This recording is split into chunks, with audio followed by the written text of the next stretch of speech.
Salut tout le monde, Salut tout le monde. bienvenue, Sur cet épisode 5 du podcast Olireps. nommé l'héritage, Absolument. la transmission. Oui, puisqu'on fait le lien. Exactement. On a mis un peu de temps avant de sortir cet épisode. On a eu rencontré quelques petites problématiques. Ouais, des aléas techniques. Voilà. On espère que vous avez passé de bonnes fêtes de fin d'année. Ouais.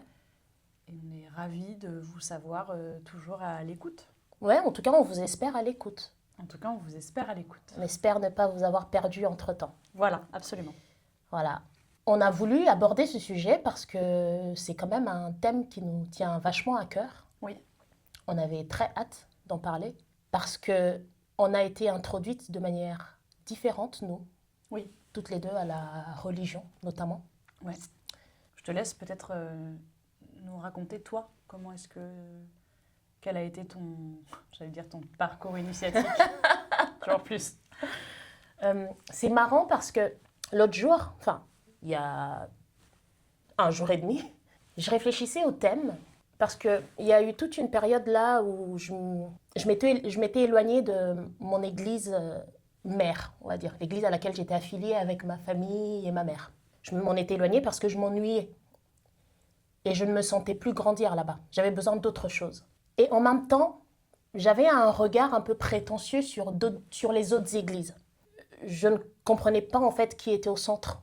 En tout cas, de l'extérieur, je me disais, mais dans ces églises-là, on y va pour Dieu ou on y va pour le pasteur? Je trouvais que les pasteurs prenaient trop de place. Il y avait une dimension de pasteur star un peu, et puis tout un rapport au slogan, à la propagande, qui me mettait mal à l'aise.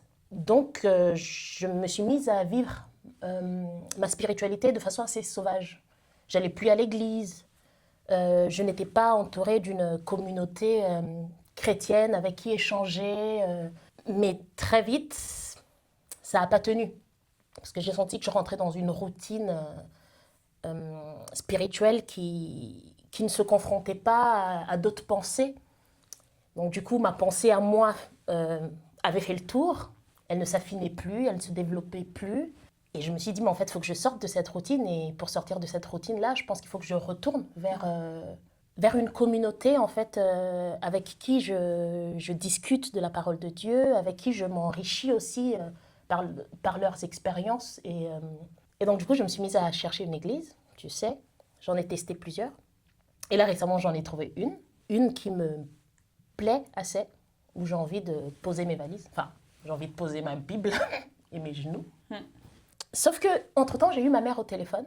Et le jour où je l'ai au téléphone, j'allais à l'église et j'ai pas osé lui dire. Et je lui ai dit, non, juste, je prends le tram, je vais là, faire un truc. Je lui ai dit, mais pourquoi tu lui dis pas? En fait, j'ai eu une sensation de trahison, en fait.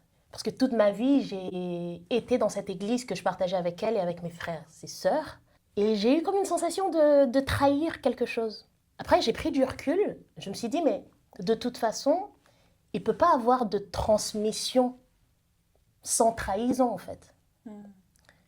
Parce que, évidemment, ma mère, elle m'a transmis la foi. Mais cette foi-là, moi, je me l'approprie. Je la vis aussi à ma manière, tu vois. Enfin, cet héritage-là, c'est pas juste un patrimoine figé dans un temps immuable, tu vois, quelque chose qui est reconduit comme ça à l'identique, tu vois. C'est quelque chose, c'est comme un corps vivant qui vit, qui bouge, qui se développe, qui se déplace, qui se réapproprie les choses. Et en fait, tout ce parcours-là que j'ai eu depuis quelques années, c'est aussi une richesse. Le fait que je me sois recroquevillée sur moi-même et que je travaille la parole de Dieu moi-même, déjà ça me donne une indépendance. Donc ça m'enrichit quelque part. Et même cette errance-là, à aller d'une église à l'autre pour trouver son endroit, c'est aussi une richesse. Et maintenant que je trouve une église où je veux être, je vais me nourrir de cet espace, de ces personnes. Donc ça va être une richesse. Et tout ça, en fait, on parlait de valeur ajoutée. C'est aussi ma contribution à cet héritage qu'a bâti ma mère. Et c'est précieux, quoi. Enfin, il n'y a pas de problème à se dire... en fait, c'est quelque chose qui bouge, c'est quelque chose qui vit. Et c'est comme ça qu'on l'enrichit et qu'il n'y a pas besoin de... Enfin, j'ai eu la sensation d'imaginer ma mère un peu comme une gardienne de musée en mode ouh là là, faut absolument que tu restes là parce que c'est le patrimoine de famille. Enfin, c'est ça fait partie de sa vie, quoi. Et en plus, je crois vraiment que c'est un processus un peu normal dans le sens où, si on part du principe que vos enfants ne vous appartiennent pas, Ouais. donc vous êtes là pour les accompagner. Mm. Les accompagner, Mhm. mais accompagner, ça ne veut pas dire montrer, enfin, c'est montrer un chemin Un chemin, possible, ouais. en tout cas le chemin que toi, en tant qu'adulte, parent, tu as emprunté, le chemin qui te paraît être le chemin juste, le chemin droit, mais ton enfant ensuite, il va être en mesure de choisir son chemin. Absolument. Donc ça sera pas forcément, il sera habité de ce que toi, parent, tu lui auras enseigné, Mm. mais après il va faire sa route. Évidemment. Et c'est la beauté en tout cas du rap, enfin De la passation. ouais, de la passation quoi. Ouais. Et puis, il faut faire confiance, en fait, à ce que tu transmets. Parce que cette fondation-là qu'elle a posée dans mon existence, c'est quelque chose que je ne perdrai jamais. Ouais. Il n'y a rien qui viendra secouer ce truc. Il est tellement solide, mais la manière de le vivre ne sera pas forcément à la manière d'eux. Et c'est ça qui est beau aussi, c'est Bien sûr. qu'en fait, il y a tellement de manières de vivre sa foi et il n'y en a pas forcément une qui est meilleure que l'autre. En fait, Non. c'est qu'on la vit de la manière qui nous convient aussi. Et c'est habité par là où tu vis, les gens avec qui tu es, Ouais. le milieu dans lequel tu évolues. C'est-à-dire Absolument. que, évidemment que vivre sa foi au Congo, tu vois, elle est née en quoi ta mère en 50? 58. Voilà, tu vois, enfin... Ouais. Je veux dire, ça ne peut pas être la même chose que Non. toi qui naît dans les années 90, qui est au Congo, puis qui arrive en France, et puis qui Totalement. devient comédienne, donc Ouais. qui est dans un milieu qui est complètement... Ah enfin, oui, bah donc oui. forcément que on est habité par ça. Mm. Ça peut pas être la même chose, c'est Non. impossible. Ouais. Et heureusement, en Et fait. heureusement, heureusement. Et puis ça sera en plus autre chose quand tu auras ton mari, que tu vas avoir des enfants. Qu'est-ce que vous allez apporter? Puisqu'en fait, ton mari sera aussi une valeur ajoutée à ça. Absolument. Et Ouais. ensemble, parce qu'on est quand même... Enfin bon, je ne vais pas rentrer là-dedans. Mais comment est-ce que tu vas... Quelle éducation... Enfin, Bah, comment tu comment vas vous allez transmettre à votre à ton enfant? tour, ouais. Est-ce que ça sera nourri de toi, de lui De lui. et de vous deux? Ouais. Et c'est encore tout autre chose. Ouais. Et c'est hyper riche. je Hyper trouve. riche, surtout que lui, il va être musulman. Tu ne le sais pas encore. Tu veux tellement me marier à un musulman, c'est un truc de fou. Ah, tu prophétises là? Je prophétise. Tu prophétises de fou. Ouais. Attention, la Ouais, parole, je prophétise. La parole est créatrice. la parole est créatrice. Et toi alors? Et moi, j'ai grandi dans un foyer Enfin, mon père musulman algérien, ma mère italienne de confession chrétienne, croyant tous les deux, mais pas pratiquants. Et aujourd'hui, je suis persuadée que ce qui a fait que ça a pu fonctionner, c'est qu'ils ne pratiquaient pas. Qu'est-ce qui a fonctionné? Leur couple? Oui. Oui, leur couple et comment est-ce qu'ils m'ont transmis. Parce que moi qui suis pratiquante, par exemple, je ne me verrais pas faire ma vie avec quelqu'un qui n'est pas pratiquant, en fait. Ouais. Vraiment, ça serait impossible. Ouais. Mais ça serait impossible d'abord pour lui, en fait, je pense. Parce qu'en fait, il faut vivre avec quelqu'un qui pratique. Ouais. Il faut se taper quelqu'un qui te dit « Bah non, mais à cette heure-là, je sors pas parce qu'en fait, il y a la prière. » Qui rentre le soir, qui te dit « Bah par contre, j'ai toutes mes prières à rattraper, donc salut. Ouais. » Enfin, je veux dire, on a une discipline de vie Totalement. particulière. Ouais. Et vivre avec quelqu'un qui n'est pas du tout pratiquant, je pense que ça peut marcher dans les premières années, mais je pense que sur du long terme, c'est Non, compliqué. ça tient pas. Tu vois, ça tient pas. Ouais. Et donc mes parents, comme ils ne pratiquaient pas, ils étaient croyants tous les deux, mais mon père a fait des allers-retours, mais ils n'étaient pas pratiquants. Donc ils ont pu, lui en tant que musulman, elle en tant que chrétienne, avoir un enfant, et donc moi du coup, et me laisser faire mon chemin. Ouais. Et du coup, faire mon choix. Parce que moi, au bout d'un moment, je me rends compte quand même que c'est bien beau de dire « je suis spirituelle », mais en fait, dire « je suis spirituelle », oui, je crois », ça t'empêche au bout d'un moment de faire un choix, mais c'est comme si tu décidais... En fait, parce que faire un choix, ça demande à te discipliner. Donc ne pas faire de choix, c'est aussi une façon De fuir. de fuir quelque chose. De ne pas se mouiller, de se dire...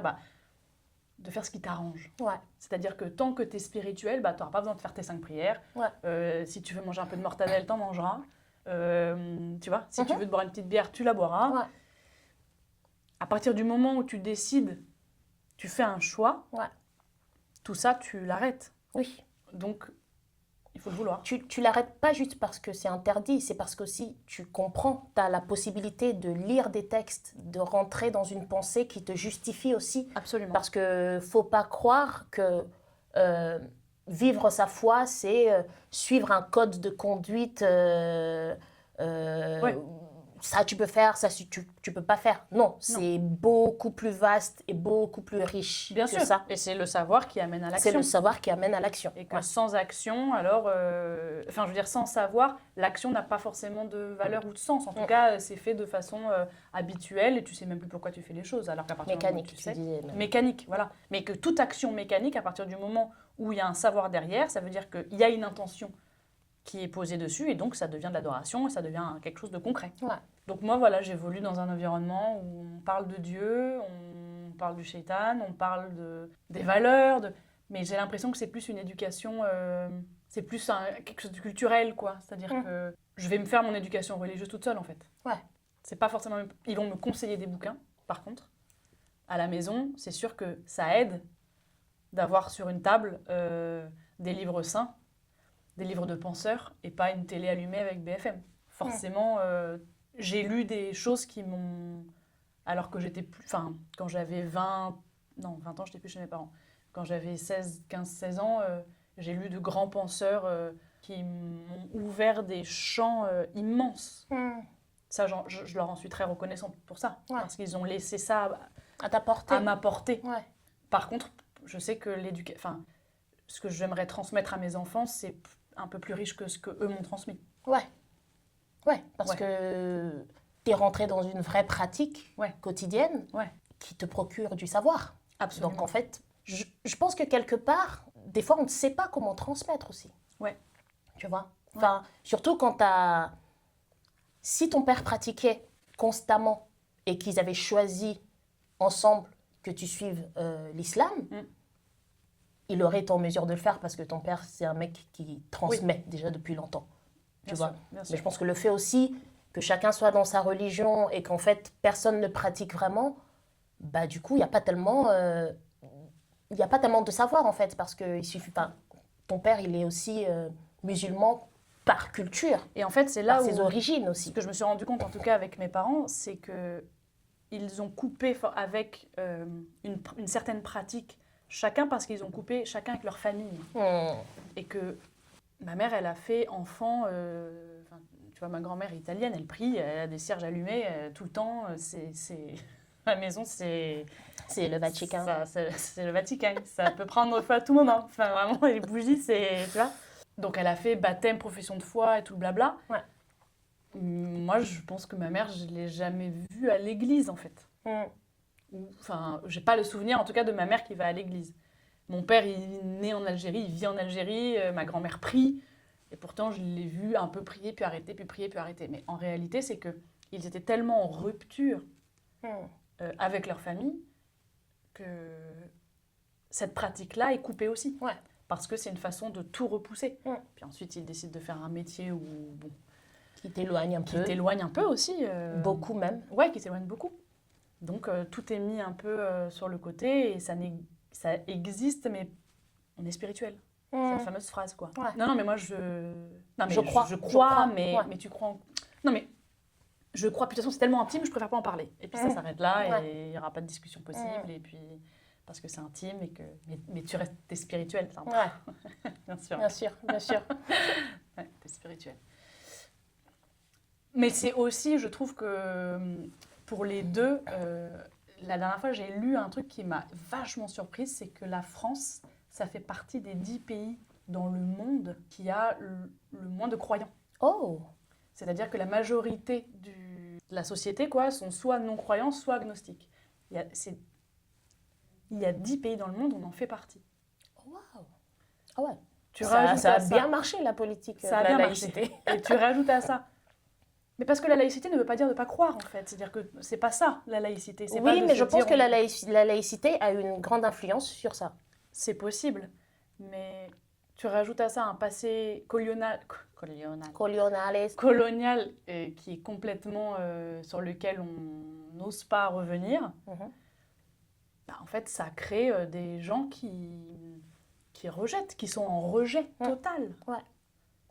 Parce que si je prends en compte le parcours, par exemple, des femmes et hommes de la génération de ton père, c'est qu'ils ont eu besoin de s'assimiler. Et dans cette assimilation, y a eu des, comment dire, il y a eu des victimes. Ouais. Et je pense que la religion est passée là-dedans. Bien sûr. Tu vois, la Bien pratique et tout ça, parce que justement, cette époque-là, c'est ce que tu disais aussi, c'est qu'il fallait être plus français que français. Ouais. Donc le jambon, fallait le manger.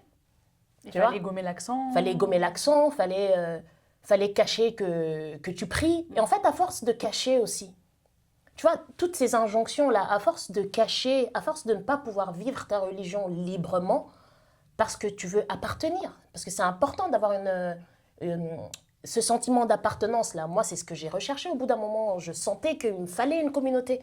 Mais quand tu as envie d'intégrer une communauté, que cette communauté est en rejet de tout ce que tu es, et ben, au bout d'un moment, tu repousses, tu mets sous le tapis, tu mets sous le tapis. Tu oublies presque même, en fait, Ouais. qui tu étais. Bien sûr. Et donc, tu oublies ta religion, tu oublies ta pratique. Et en fait, tu t'habitues. En fait, tu prends des habitudes qui prennent tellement de place qu'en fait, tu n'as même plus de la place pour penser à Dieu ou pour penser à ta foi ou à ta pratique. Ouais. Tu vois. Tu rejettes tellement. Mon père, moi, pendant des années, j'en ai voulu qu'il ne m'ait pas parlé l'arabe. Ouais. C'est comme si il avait oublié que lui, il s'appelait Karim et que quand il se regarde dans le miroir, il a une... Enfin, tu auras beau lire Rimbaud, parler comme Baudelaire et tu vois, faire du théâtre merveilleusement bien. Et... Le fait est que tu t'appelles Karim et que tu as une tête d'arabe. Ouais. Et ça sera toujours. Ouais. Et de ne pas m'avoir transmis cette langue-là, ou ma mère de ne pas m'avoir transmis l'italien, ça fait qu'il y a quelque chose aussi du refus de leur part, presque. En tout cas, c'est comme ça pendant longtemps que moi je l'ai vécu, de me donner une partie d'eux. Ouais. Comme s'ils me privaient de ça. Moi, je comprends que je suis algérienne, je suis au lycée. Hein. Je veux dire, avant, je comprends pas vraiment. Je sais que j'ai un nom. Je vois bien que mon père, mais bon, moi, je suis un peu dans le déni. Du coup, pendant longtemps, je pense que mon père ressemble à Pascal Obispo. C'est vrai. Donc, vraiment, rien ne va. Vraiment, il ne lui ressemble pas pour un sou. Mais à aucun moment, je me dis... Enfin, je vois bien que ma grand-mère... Je vois bien. Mais comme je m'appelle Lou, Leïla, c'est mon deuxième prénom. Que personne ne me parle arabe à la maison. Que quand j'ouvre mon frigo, il y a du porc. Moi, je vois pas en quoi je suis arabe. Et c'est au bout d'un moment que c'est le regard des autres où d'un coup, on me dit, mais en fait, t'es pas complètement française, toi. Ouais. Ah bon, je sais pas. Et chez les Arabes, t'es pas complètement Mais chez les Arabes, je suis pas arabe. Ouais. Parce que je parle pas. Enfin, je baragouine. Parce que j'ai pas la tête de l'arabe comme on veut que l'arabe ait la tête de...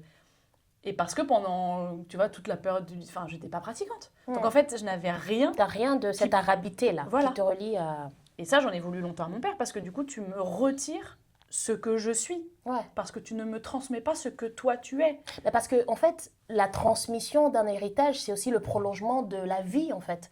Parce que accepter et se dévouer à transmettre, c'est refuser que la vie s'arrête à soi.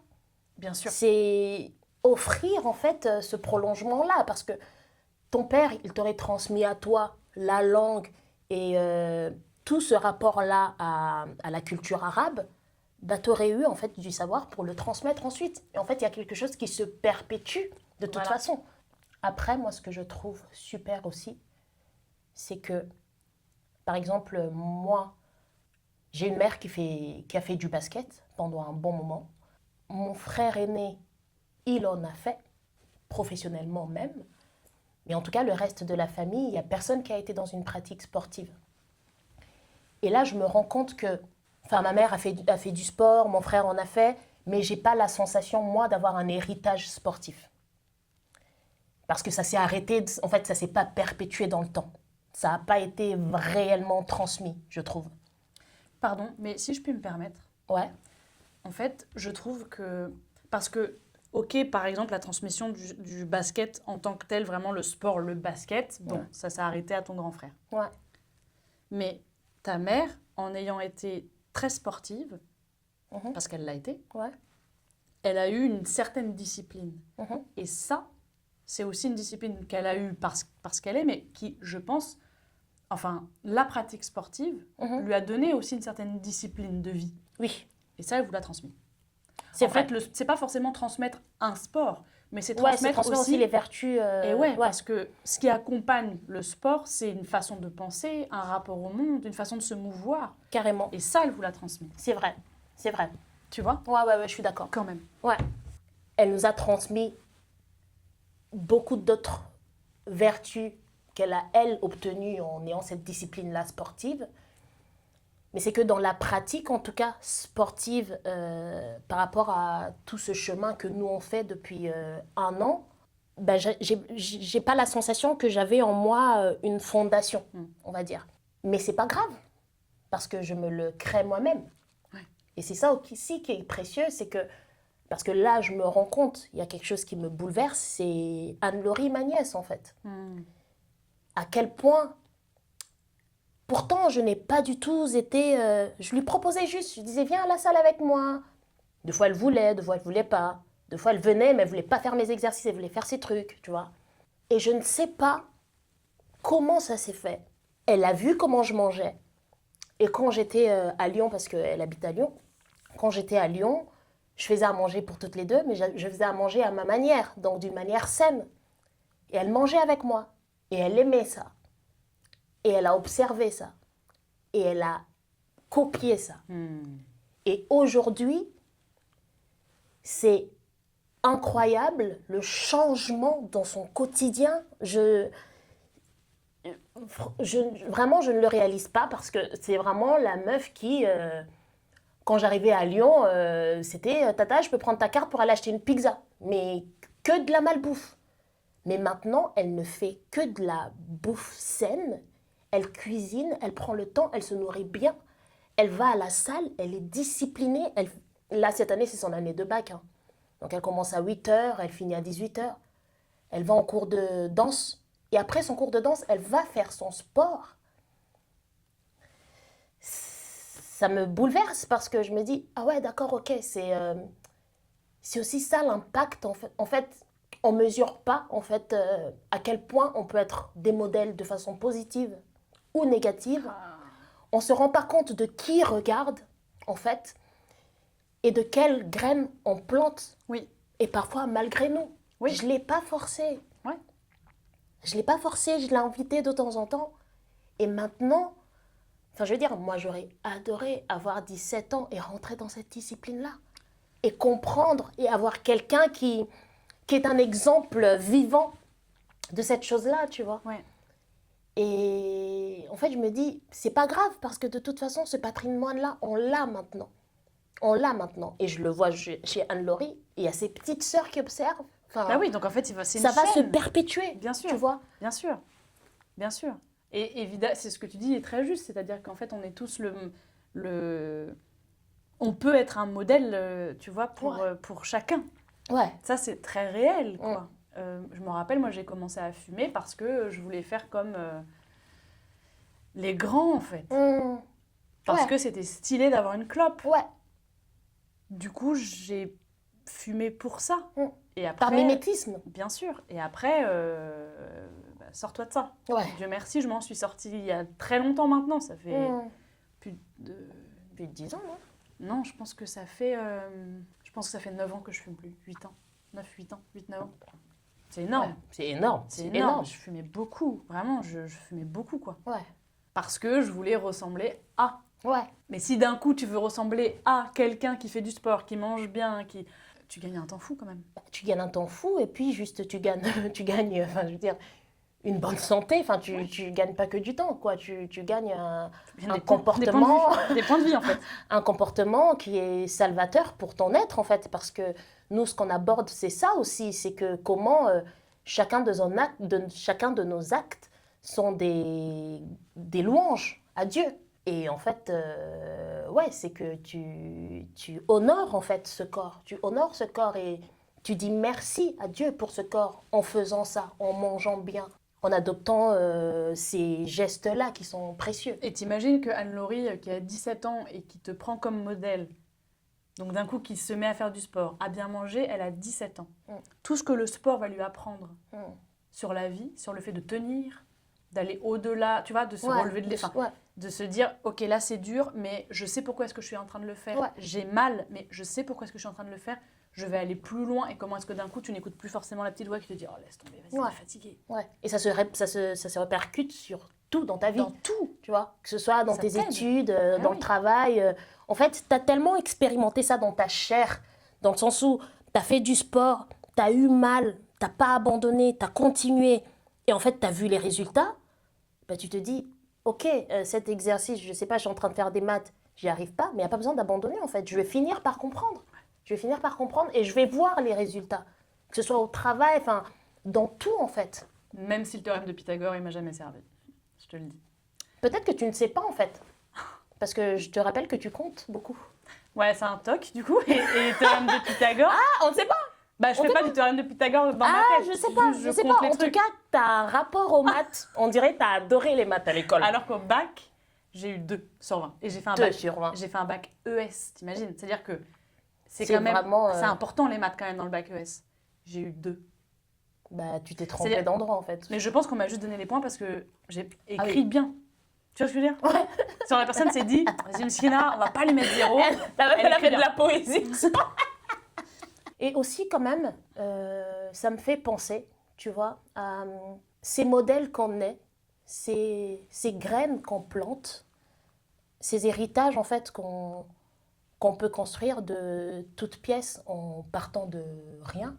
Là, c'est positif ce que j'ai planté en Anne-Laurie, tu vois. C'est que cet héritage-là, elle l'a et ça lui appartient maintenant. Mais je trouve qu'il y a quelque chose qu'on minimise. C'est aussi, toi et moi, on est comédienne. On a un sacré rapport à la langue, à l'importance et au poids des mots. Dans la Bible, c'est écrit « La vie et la mort sont au pouvoir de la langue ». Et on vient de le dire, là, la parole est créatrice. Et je trouve qu'on minimise tellement, parfois, des phrases qu'on jette comme ça, en fait, devant des jeunes qui sont en train de se former. Et on minimise beaucoup l'héritage qu'on vient déposer en eux. Des héritages de complexes, des héritages de mauvais rapports à la bouffe, à son propre corps, par des réflexions. Et puis je trouve que ça, ça existe partout, mais je vais parler de nos communautés. Je sais que, je veux dire, on se ressemble aussi sur ces points-là. C'est que toutes ces phrases-là, oh là là, dis donc, tu manges, hein? Ok, qu'est-ce que tu veux en fait? Qu'est-ce que tu veux m'enseigner là? C'est quel rapport à la nourriture que tu veux m'enseigner? Oh là là, si tu continues comme ça, tu vas finir par exploser. Ah non, c'est pas drôle en fait. Parce que là, tu me mets en conflit avec la nourriture. Bien sûr. Ça veut dire que tu me dis que la nourriture, c'est quelque chose qui est pas bon pour moi. Et donc du coup, je le vois comme un ennemi. Évidemment, je vais fuir. Mais tu veux que je devienne anorexique en fait, que je ne me nourrisse plus?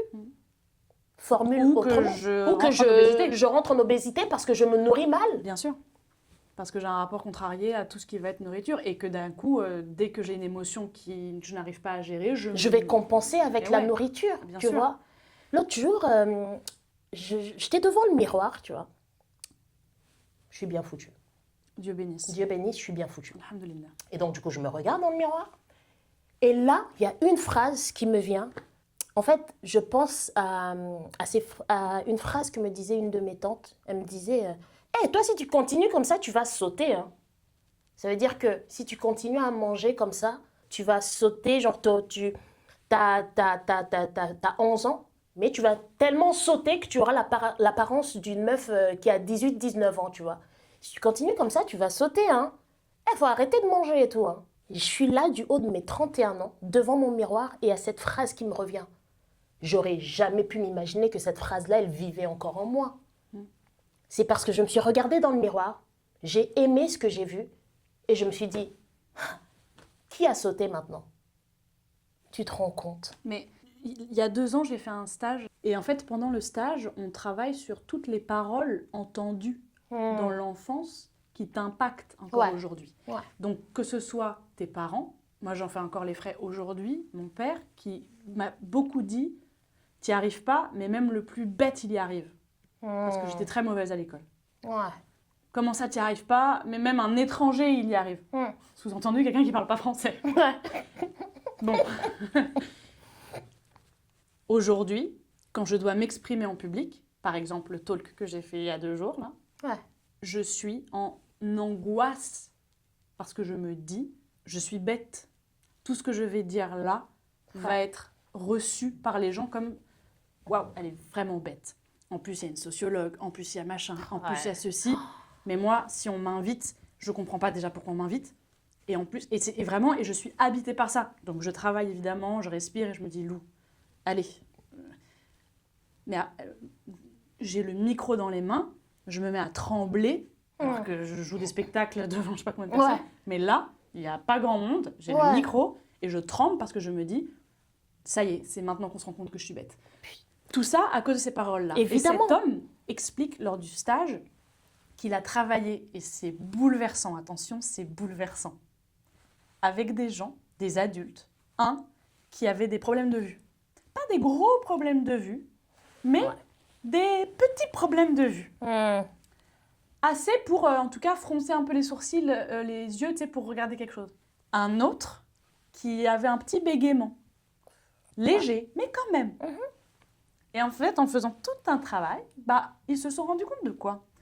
Que celui qui voyait mal, toute son enfance, il a entendu sa mère lui dire « Mais c'est même pas conscient de la part de la mère. Mon père, c'était pas conscient de... Enfin, il savait pas l'impact. C'est bien ça le problème, en fait. C'est bien ça le problème. Mais la mère a passé son temps à dire à son gamin « Putain, mais tu vois pas, c'est devant tes yeux. Ah Mais, ouais. Elles sont où les clés? Mais tu vois pas, c'est devant tes yeux, là. Tu vois pas, c'est devant tes yeux. Tu vois pas, c'est devant tes yeux. » Donc en fait, le gamin, il voit plus. Ouais. Et pareil avec la parole, c'est-à-dire que des gamins qui se mettent à avoir des petits bégaiements, des trucs, alors évidemment, parfois, c'est pas ça, mais on va pas faire des généralités, mais en tout cas, là, dans ce cas-là, cet homme-là, cet adulte-là, bégayait parce que il prenait du temps à parler et qu'on lui disait « Allez, qu'est-ce que tu veux dire? Tu veux dire quoi? Allez, j'ai pas le temps, maman a pas le temps. Allez, maman a pas le temps, maman a pas le temps. Maman n'a pas le temps. » Ouais. Ok, donc si maman n'a pas le temps, il faut que j'aille vite. Ouais. Mais je peux pas aller vite, parce que ma pensée, elle va pas aussi vite. Donc ma parole, elle essaie d'aller plus vite que ma pensée. Du coup, j'arrive pas à parler. Ouais. Eh bien, je te dis un truc de dingue. Ils ont fait le travail avec cet homme. Aujourd'hui, l'autre, il voit, il a plus besoin de lunettes, et l'autre, il bégaye plus. Et tu vois, toutes les chansons, c'est ce qu'il nous disait, je me suis dit, waouh, toutes les chansons là, à la maternelle, à la crèche, qu'est-ce qu'on dit aux enfants? Je ferme mes yeux, je ferme ma bouche. Et on leur fait faire ça avec les gestes. Ouais. Genre, Zarma, parce qu'il faut se taire pour faire... Je ferme mes oreilles, je ferme ma bouche, Mais en fait, on est en train d'apprendre aux enfants, enfin, on transmet aux enfants un truc de tout est fermé. Ouais. Donc on crée des adultes plus tard qui ne verront rien, qui n'oseront pas parler, qui n'entendront pas. Ouais. Et tout ça, on se le transmet. On se le transmet. Et moi, maintenant, chaque fois que je suis en atelier, je fais hyper gaffe à pas dire taisez-vous, chut, chut, à force de dire chut, chut, chut, chut, sans expliquer le chut, le machin, en fait, le gamin, il finit par juste entendre chut. Enfin, je peux pas parler, je ne peux pas être. Comme les gamins qui ont besoin, parce qu'on étudie de plusieurs façons, il y en a, ils ont besoin, ils sont visuels, ils sont auditifs, il y en a qui ont besoin de toucher. Ceux qui ont besoin de toucher, on leur dit que vous avez des troubles du comportement, allez, vous allez aller dans un CSAT parce que vous avez un trouble du comportement, vous n'êtes pas capable de rester en cours parce que vous n'arrêtez pas de bouger. Non, en fait, il est comme ça. Mais vous êtes en train de lui créer des problèmes plus tard. Absolument. Et en fait, prenons conscience, faisons gaffe, tournons notre langue 7 fois dans notre bouche avant de parler, avant de prophétiser, Parce qu'en fait, c'est ce qu'on disait tout à l'heure, la parole, elle est créatrice, donc... Tu ne vois pas, tu ne vois pas, tu ne vois pas, tu vois, tu ne vois pas. Je ne vois plus, en fait. Je ne vois plus parce que c'est ce que tu m'as dit que je ne voyais pas. Ouais. Mais c'est hyper puissant. Il y a ce poème-là. Jeunes gens, prenez garde aux paroles que vous dites. Tout peut sortir d'un mot. Tout. La haine et le deuil. On ne mesure pas assez, en fait. On ne mesure pas assez. Il faut prendre conscience de ça. Tout ce truc de... juste un petit truc. Ouais, c'est toujours toutes ces phrases, tu sais, t'exposes pas trop au soleil, si tu t'exposes au soleil, tu vas noircir. Mais cette enveloppe-là, ce corps que je dois porter toute ma vie, tu veux me mettre en conflit avec ça? Tu me proposes quoi en fait? Que je m'enferme dans une cave dès qu'il y a du soleil? Parce que si je vais au soleil, je vais noircir. C'est un phénomène naturel, donc je n'y peux rien. Donc tout ce que tu peux créer en moi là, c'est la haine envers ma peau. Qu'est-ce que tu veux que je fasse? Que je mette de l'hydroquinone, que je me claircisse la peau? Ouais. Enfin, je veux dire, qu'est-ce que tu cherches en fait? Qu'est-ce que tu viens planter là?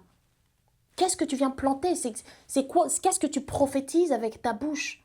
Ça suffit pas en fait, c'est inconscient. Moi, évidemment, j'ai cette patience de me dire, ouais, c'est inconscient, mais non, il n'y a pas d'inconscient en fait. C'est que prenons conscience. Oui, bien sûr. Prenons conscience, en fait, là maintenant qu'on se rend compte de pas mal de choses, parce que la parole, elle s'est énormément libérée sur plein de sujets. Non mais on se rend compte, en fait, que nos premiers harceleurs, on ne les rencontre pas dehors. On les rencontre à la maison, en fait. On les rencontre à la maison. Parfois, c'est nos parents, parfois, c'est nos frères, parfois, c'est le cercle le plus proche. Et en fait, on va dehors, on a déjà été fragilisé. Donc évidemment, une fois qu'on est dehors, ça vient juste ajouter en fait des valeurs ajoutées dont on n'a pas besoin. Parce que, je veux dire, la personne dehors, elle n'a aucune raison de m'aimer. Elle n'a aucune raison de me chérir, elle ne me connaît pas.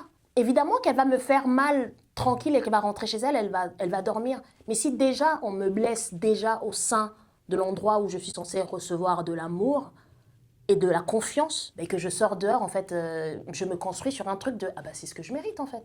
Je suis d'accord, et en même temps, on voit bien comme il y a quand même un endroit d'inconscience, c'est-à-dire que je trouve que mon père m'a donné beaucoup d'amour. Ouais. Je pense vraiment être un enfant aimé et chéri, vraiment. Cependant, c'est inconscient de leur part. C'est-à-dire que comment tu fais, on n'a pas d'enfant encore, on ne sait pas, mais comment tu fais quand tu es pris dans ta journée, que tu es épuisé pour plein de raisons, peut-être que tu vas pas bien, peut-être que oui, tu peux dire des choses à ton enfant et tu ne te rends pas compte que, en fait, ça va être un marqueur qu'il va garder à vie. Non mais ça je l'entends, mais parce que aussi nous on est dans une génération où on est sensibilisé réellement à ces sujets-là aussi. Oui, voire trop parfois même je trouve. Voire trop parfois. Avec on en parlait positive, ça va, évidemment, on en parlait même l'autre jour. Ouais. Mais on est quand même hyper sensibilisé à ça et je pense que il y a besoin de couper aussi cet héritage-là, en fait, qui vient de très loin. Parce que, évidemment, nos parents, ils ont fait comme ils ont pu. Et ils nous ont aimés. Enfin, je veux dire, toi et moi, on a eu des parents très aimables, tu vois. N'empêche, il n'y a pas eu cette conscience-là. Mais là, aujourd'hui, nous qui allons être futurs parents, on a oui, je suis d'accord. La responsabilité de ne pas prendre en excuse j'ai pas conscience, en fait. Parce que c'est des questions qui nous entourent, qui nous animent aujourd'hui. C'est tellement présent, parfois un peu trop, mais en tout cas, il y a du positif, il y a du gros positif à tirer de ça. Ouais. Et l'inconscience ne sera pas... Il ne faut pas que ce soit une excuse, en fait. Il faut mettre les pieds dedans en se disant... je fais gaffe. Évidemment, on va merder, on va tellement merder sur plein de choses. Et ça fait partie de la vie et c'est super, mais que ce soit dans un coin de notre tête, quoi. Déjà, on va merder, ne serait-ce que parce qu'on porte en nous, donc, dont on n'a pas encore connaissance. C'est-à-dire que Boris Cyrulnik, qui est un neuropsy, il en parle hyper bien du fait que la femme enceinte, elle transmet par le liquide amniotique un tas de trucs à son bébé. Ouais. Donc, on vient au monde déjà plein de choses qui ne nous appartiennent pas. Absolument, donc n'en rajoutons pas. Donc, n'en là rajoutons où pas. On peut corriger. Absolument, je suis bien d'accord. Et j'invite tout le monde à une petite thérapie avant d'avoir un bébé. Vraiment. Ouais, franchement. Si vous ne le faites pas pour vous, faites-le pour votre bébé parce qu'une grossesse difficile, c'est difficile pour la mère, bien sûr, mais c'est difficile pour l'être qui arrive. Ouais. Et pensons à lui. Pas que la maman, j'ai envie de dire. Non, au père aussi. Au père aussi. Non, quand je dis grossesse difficile, je veux dire c'est... Ouais. Enfin, bien sûr le père. Ouais. Surtout le père. Surtout le père. Faut pas aller chercher du lait. Faut aller chercher du lait, mais il faut revenir avec le lait. Tac l'arbex. C'est bien de revenir. Ouais. C'est toujours mieux. Tu veux traduire ce que j'ai dit? Gingembre. Voilà. C'est ce que je te disais l'autre jour, que c'est important de se demander, toi par exemple qui est vraiment très ancré dans la transmission, et moi qui aspire à être dans cette démarche-là,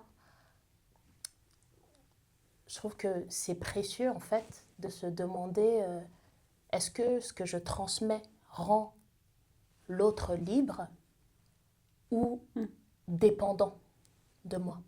Parce que c'est important de transmettre, c'est hyper précieux.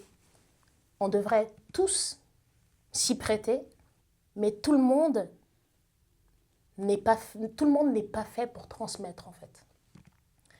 Parce que il n'y a pas que transmettre, il y a aussi comment tu transmets. Ce que rencontrent nos religions aujourd'hui, comment elles ont été salies, c'est parce qu'il y a des personnes qui ont détourné ces paroles-là, qui en ont fait quelque chose de culpabilisant, quelque chose de destructeur, quelque chose qui véhicule de la haine plutôt que de l'amour, en fait, parce que à la base, c'est quand même ça. Je trouve que certaines personnes devraient vraiment se garder de transmettre parce que ils transmettent pas la vie, en fait. Ils transmettent des choses qui tuent, ils transmettent la mort, en fait. Évidemment, enfin, je veux dire, on n'est pas juste des réceptacles, on n'est pas juste des bénis oui-oui qui reçoivent quelque chose et... Enfin, je veux dire, on produit de la réaction à ça. On produit de la réaction, on l'interprète, parce qu'on n'est pas toutes pareilles, on n'est pas tous foutus pareils, on l'interprète, on la transforme, elle vit en nous et elle résonne en nous parce qu'on en est là où on en est à ce moment-là. Parce qu'on prend aussi ce qu'on a envie d'entendre, parce qu'on se l'approprie. Le danger, c'est les raccourcis, en fait. Bien sûr. Les raccourcis, les phrases toutes faites. Veiller à cet héritage de ce qu'on nous a transmis, que ce soit la foi notamment. C'est aussi réellement être dans la quête, réellement être dans la recherche avant de pouvoir ouvrir sa bouche devant une audience et transmettre quelque chose, en fait. Parce que je veux dire, on est là dans une assemblée, on n'a pas tous le même niveau de foi. Moi, franchement, pour troubler ma foi, il faut que tu sois solide. Parce que, je veux dire, la fondation... Mais une personne qui s'est convertie il y a 6 mois, elle est fragile encore. Tu ne sais pas ce que tu viens planter comme graine en cette personne. Tu as une responsabilité, toi qui te lèves devant les gens pour parler. Fais bien ton travail. Mais si tu n'as pas les capacités pour, passe ton tour. Reste pas là à transmettre quelque chose que tu ne maîtrises pas. Tu as envie d'obtenir l'approbation du public. Et donc, tu ne places plus tellement la pensée et le texte au centre. Tu te places toi. Aussi, on dit beaucoup que le rappel profite aux croyants et que parfois, le rappel, il est d'abord pour toi. Et donc, il le sera pour les autres. Ouais. Alors que se placer directement en position de « je vous fais le rappel à vous », je trouve que ça fausse la donne. Parce que c'est d'abord pour toi. Ouais. Et si toi, ton cœur est pur, alors ton intention sera pure et alors ce que tu vas transmettre le sera. Mais parce que la religion est aussi devenue je veux dire, les choses vont tellement mal que ça devient un refuge. Je trouve que par exemple, chez les musulmans, il y a une faculté de convertir très rapidement les gens. Je peux te convertir maintenant, si je veux. Non, parce que parfois, c'est important, même si tu as eu une éducation religieuse, qu'arriver à l'âge où tu as une raison, ou en tout cas tu peux réfléchir par toi-même et donc faire des choix conscients, de reprêter serment auprès de Dieu et de dire oui, je suis cette voie-là. Ouais. Oui, je continue. Oui, je continue. J'accepte. Et je trouve que lorsque tu convertis quelqu'un, toi qui l'as converti, tu as une responsabilité. Oh oui. Et il y en a beaucoup maintenant qui, on se rencontre, je te parle de l'islam, tu te sens attiré, on se retrouve, je te convertis et après je te laisse. Ouais. Et après je te dis, allez, bonne route. Non, salam alaikum. Je veux dire, mais toi qui convertis, tu vas rendre des comptes de la personne que tu as convertie. Ah bah oui. Tu crois quoi? Tu crois que c'est juste on convertit donc ça te fait des points? Donc c'est comme ça et tu laisses les gens seuls et du coup tu te retrouves avec plein de convertis qui ne savent pas vers où se tourner et qui vont se tourner vers ces espèces de prédicateurs Mais dont surtout, tu c'est parles, d'autant plus qui font de dangereux. l'ego trip et qui te disent viens, viens, viens, parce que c'est comme ça, et ils se mettent à faire des choses sans savoir pourquoi. Puis c'est d'autant plus dangereux, surtout quand c'est une religion qui se vit dans une autre langue aussi.